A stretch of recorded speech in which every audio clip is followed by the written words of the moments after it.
I just want to thank you also for the service that you provide our communities. We saw that in Mansfield this past year. You guys really responded so well there in Nelson, and we really appreciate that.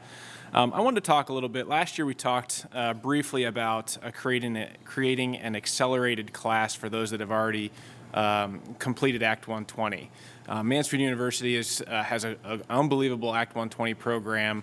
They're integrating virtual reality. I know the state police are utilizing that for some of their training opportunities. I would love to know if there's any update on that. We do a great job at creating silos in Pennsylvania, and sometimes in rural communities that can be a challenge, especially with radio connection and stuff. But I'm just curious, has there been any more conversations about creating an accelerated class for those that have already completed Act 120?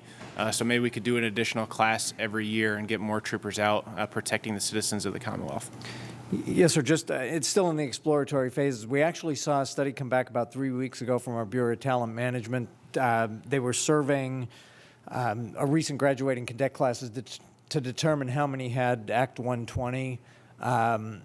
You know, and what we're looking at, and I think what you're talking about, is a Delaware model. So Delaware State Police do something similar. They have a transitional class for folks that, now Delaware State Police, Delaware's a little bit different because their state police train most all municipals within the state of Delaware. Wilmington and Newcastle County have their own academies, I believe, but DSP does a majority of the training. So there's some commonality. They know exactly, but we have actually engaged in discussions with Delaware as to how they facilitate that. We've done some initial surveys to look at the number of Act 120 graduates that they have coming into the academy, and quite honestly, it's an ongoing discussion to look at the potential. Is there potential to create an accelerated class that, you know, wouldn't focus on the nuts and bolts of policing, but, you know, the PSP policy, procedure, rules, regulations, and culture? Do we have any idea when that study could be complete? We asked the same question last year, so I'm just curious if that's something we could see movement on next year and potentially save the Commonwealth some money and get more folks out on the streets. Yeah, I mean, I think it would. We have the data to look at it. I think ultimately we get the data to the colonel and some recommendations, and it's certainly something we can move on. One of the problems, though, with this is our academy has been essentially at full capacity, and this goes back to one of the previous representatives' questions. We've been at full capacity. We can house potentially about 200 people in the academy. Now, sometimes we get slightly more than that initially when we start classes of 120, and then we have some attrition. But realistically, because we are getting closer to complement, I think this is potentially an opportune time to look at that potentiality.